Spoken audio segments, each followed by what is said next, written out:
Akcie GameStopu za posledný mesiac pridávajú na hodnote viac ako 113% a chvíľu sme boli dokonca v pluse 360%. Myslím si, že poznáte ten príbeh, ako v roku 2021 akcie GameStopu vystrelili doslova na mesiac, keď v priebehu asi pol roka vyrastli o niekoľko tisíc percent. Túto mániu vtedy spôsobil youtuber menom Roaring Kitty, ktorý o tejto spoločnosti začal verejne hovoriť a sám do nej investoval veľké peniaze. Akcie GameStopu od vrcholu tejto mánie postupne už 3 roky klesajú, avšak v poslednom týždni nastalo opäť šialenstvo a v pondelok bolo dokonca kvôli vysokej volatilite 9-krát zastavené obchodovanie tejto akcie. Schválne skúste hádať, čo mohlo spôsobiť toto šialenstvo. Ohlásenie vysokých ziskov? Nárast tržieb o stovky percent? Ani jedno, ani druhé. Spôsobil to opäť Roaring Kitty tým, že po 3 rokoch prvýkrát postol na Twitter nový príspevok. Konkrétne tento. Úprimne naozaj si neviem predstaviť, že čo za šialenstvo by spôsobilo, keby povedal, že opäť nakupuje akcie GameStopu, keď len postovanie takéhoto nezmyselného príspevku vytiahlo akcie o stovky percent nahor. Ak vás zaujíma, že či som aj ja nastúpil na tento vlak a nakúpil som akcie GameStopu, tak vás to asi neprekvapí, ale nie. Z fundamentálneho hľadiska je totiž cena akcií GameStopu vo veľkej bubline, pričom ja sa vždycky snažím nakupovať akcie, keď sa podľa môjho názoru obchodujú pod svojou vnútornou hodnotou, čo určite nie je prípad súčasného GameStopu. Inak ak by ste chceli vidieť sfilmovaný príbeh Roaring Kittyho a akcií GameStopu, tak odporúčam vám film Dump Money. Film sa dokonca páčil aj mojej priateľke, ktorú akcie vôbec nezaujímajú. Čiže ak ste fanúšikom akciových trhov ako ja, tak myslím si, že film sa vám bude určite páčiť. Mimochodom, akcie GameStopu nie je jediné, čo stúpa.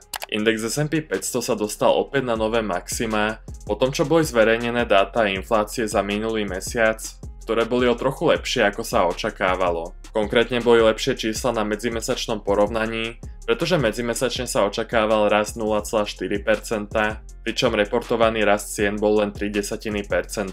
Vo všeobecnosti sa však inflácii stále nechce klesnúť na tie cieľové 2%. Na jednu stranu medziročne tie ceny už nerastú tak rýchlo ako v roku 2022, kedy sme tu mali chvíľu rast až o 9%, avšak na druhú stranu medzimesačne nám tie ceny rastú o zhruba 3 až 4%, čo je stále dosť veľa. Sám som zvedavý, kedy sa dočkáme prvého zníženia úrokových sadzieb a koľko ich celkovo tento rok bude. Osobne si myslím, že americká centrálna banka Fed sa vôbec nikam nemusí ponáhľať s uvoľňovaním menovej politiky, pretože nezamestnanosť je stále nízka, HDP rastie a aj keby začali byť problémy v ekonomike, tak Fed môže veľmi rýchlo zasiahnuť, môže spustiť program kvantitatívneho uvoľňovania a takisto znížiť úrokové sadzby. Osobne by mi však nevadilo, keby ekonomika začala mierne spomalovať, pretože ceny akcií sú dosť vysoké a asi nie som jediný, kto má vytipované nejaké spoločnosti, ktoré by som rád nakúpil, avšak ceny akcií sú veľmi drahé. Našťastie však nie všetky spoločnosti sú nadhodnotené a jednu takú, ktorá sa obchoduje pod svojou vnútornou hodnotou a kde očakávam slušné zisky, som aj našiel a minulý týždeň som ju pridal do svojho portfólia. Konkrétne sa jedná o jednu britskú small cap akciu a túto spoločnosť som predstavil členom nášho Patreonu. Čiže ak ste to ešte nevideli, tak mrknite na to. Link vám nechám dole pod videom. Ďalšia spoločnosť, ktorá je už naozaj dlhé roky na mojom watchliste, je tajvanská spoločnosť TSMC. Táto spoločnosť sa venuje výrobe najkvalitnejších čipov na svete a je v podstate monopol v tomto odvetví. Je veľmi pravdepodobné, že keď pozeráte toto video, tak zariadenie, na ktorom toto video pozeráte, má v sebe čip, ktorý vyrobila práve spoločnosť TSMC.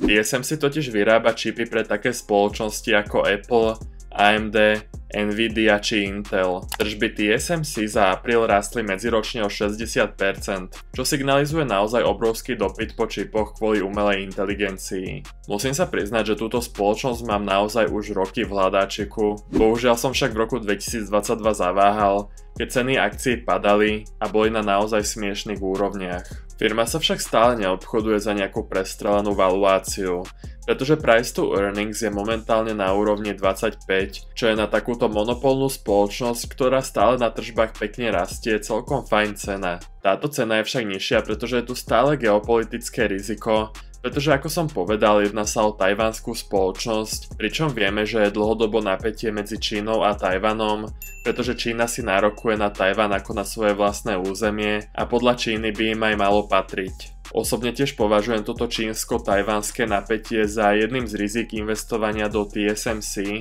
a asi to je jeden z dôvodov, prečo som túto spoločnosť nenakupoval, pretože v roku 2022 bolo veľa spoločností za atraktívne ceny a uprednostil som tie. Akcie TSMC mám však stále na svojom watchliste a vo všeobecnosti ja pristupujem k investovaniu tak, že sa snažím nakupovať každý mesiac a prioritne sa pozerám po tých spoločnostiach, ktoré už mám vo svojom portfóliu, pretože tým aj najviac verím a ak mi žiadna moja firma nepríde na zaujímavej cene, tak až potom sa pozerám po ďalších spoločnostiach, prípadne dám peniaze do ETF fondov. Tie považujem ako v úvodzovkách istotu v každých časoch. Ak sa teda napríklad stane, že nebudem vidieť lepšiu príležitosť vo svojom portfóliu a akcie TSMC zažijú nejakú korekciu, tak rád pridám túto spoločnosť do môjho portfólia. Samozrejme o tom budem informovať všetkých členov nášho Patreonu. Mimochodom, čo je zaujímavé, tak je to, že túto spoločnosť pred rokom a pol alebo pred 2 rokmi nakupoval aj Warren Buffett.